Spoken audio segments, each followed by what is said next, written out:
Hey guys, welcome to Calm Belly TV. Today I am going to give you 3 tips for managing holiday stress. And guess what? None of the tips involve meditation or journaling. So if you don't believe me, keep on watching. Okay, so if you're new around here, I'm Julie O'Hara and my website is calmbellykitchen.com. I'm a health coach and I help women with IBS to navigate the FODMAP diet so they can find their IBS triggers and create their lifetime calm belly eating style without the stress and hassle. All right, that's me in a nutshell. So let's get into talking about holiday stress. Now, I talked about ways to deal with holiday eating in last week's Calm Belly TV. So you can find that video on the CBK Facebook page. But today we're just talking about managing stress in general. So I'm just gonna get into tip number 1. And as we go, we'll talk about why it's so important to manage stress. So tip number 1 is I always forget my starters when I'm doing this. Tip number 1 is to remind yourself that the people who love you actually want you to feel good. Okay, I'll say that one more time so it can sink in. Remind yourself that the people who love you want you to feel good. So this tip is just kind of a tiny mindset shift, but it can make a big difference when you're thinking about all those awkward questions you might have at social meals, or things that come up, when you're around all the food and people around the holidays. So remember that if, Aunt Sue is asking, hey, why aren't you eating my famous fruitcake? You can just clearly tell her that you're trying a new diet to help with your IBS, and you don't have to feel guilty, and you don't have to feel embarrassed, or you don't have to feel bad, that you're ruining Aunt Sue's holiday because you didn't eat the fruitcake. Aunt Sue wants you to feel good and be happy. So just remind yourself of that time and time again. That mindset shift can really come in handy too when you're kind of dealing with your own guilt, maybe about changing holiday traditions around food, changing the menu. You're ruining someone's holiday because you didn't make the sugar cookies. Whatever it might be, remember that all these people who, as much as they may love those sugar cookies every year, they want you to feel good and they love you more than the sugar cookies. So it's that little mindset shift as you go into this approach everything that can just kind of turn things around. Okay, so the second tip for managing holiday stress is to plan non-food activities that let you have fun and spend time with the people you care about. So the holidays have so many things that center around food. Thanksgiving is all about a meal. Christmas parties, Christmas caroling, all these things. There's food at all of these events. But you can create your own events, your own traditions. So instead of making 5 batches of cookies with your kids, or your grandkids, whoever it is, make snowmen, go hiking. Think of new things that are still active and get you together, get you having that warm, fuzzy family holiday feeling, but that aren't super food focused. And when you have events, like a holiday party where food is definitely going to be involved, you can shift the focus away from that with activities that don't involve the food, like games everyone can play, some sort of friendly competition. You could do scavenger hunts, you can do games for adults and kids, whatever it might be, but something that actually shifts the focus from standing around and eating. All right, tip number 3 for managing holiday stress.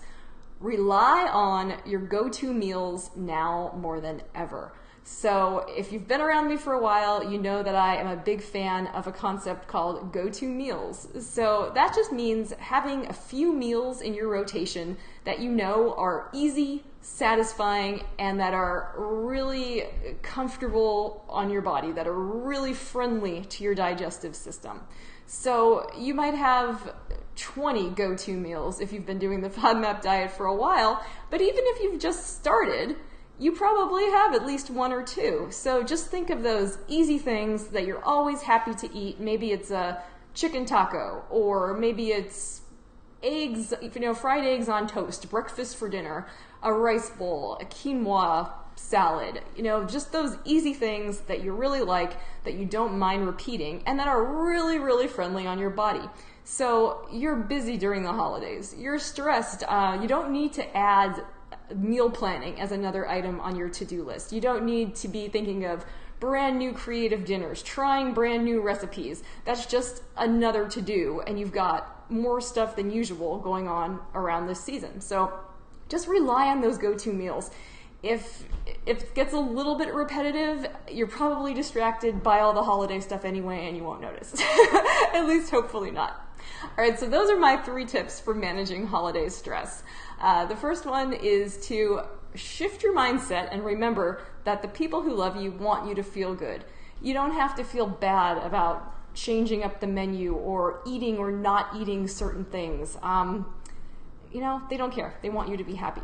All right, tip number 2 is create non-food activities to have fun and spend time with the people you care about. And tip number 3 is to rely on your go-to meals so that meal planning doesn't become yet another to-do list item and stressor for you during this season. All right, can I answer any questions for the live viewers? I have to click over to my screen here. Hey Christine, thank you for the thumbs up. Thanks so much guys for hopping on here live. This is a weekly-ish show. We won't be here next week because of Thanksgiving here in the US. But you're always welcome to bring any FODMAP related questions. It's nice to sometimes be able to have a real person actually answer your specific question in real time. So if you do have anything you want to talk about, or if it's related to the topic from today, holiday stress, just go ahead and type it in, and I'll hang out for a few more minutes. So stress has a huge effect on the digestive system.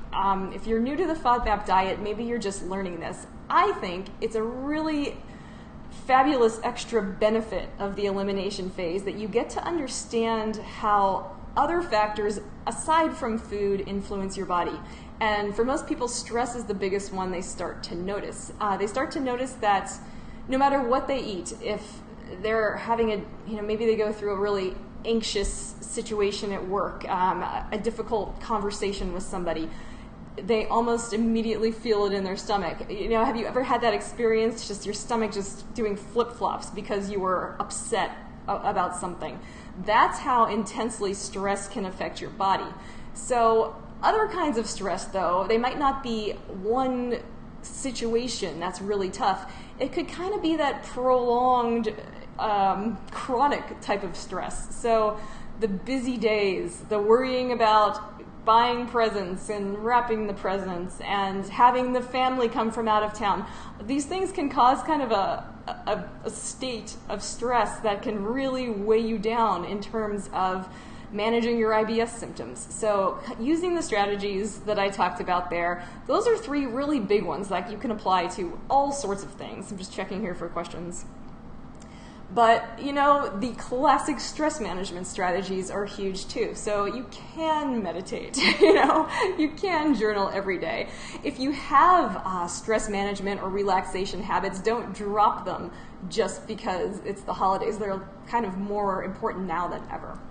All right, so if you missed anything from the beginning, this video will be available for you to rewatch as soon as I end it, maybe even now. I don't know how Facebook works with that.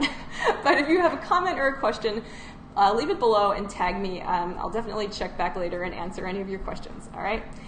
And since I won't see you next week for Thanksgiving, have a fabulous Thanksgiving to my American friends and everyone else. I hope you're getting excited about the holidays because it can be a great season if you keep the stress in perspective and really focus on the good stuff. All right, I will talk to you next time. Bye.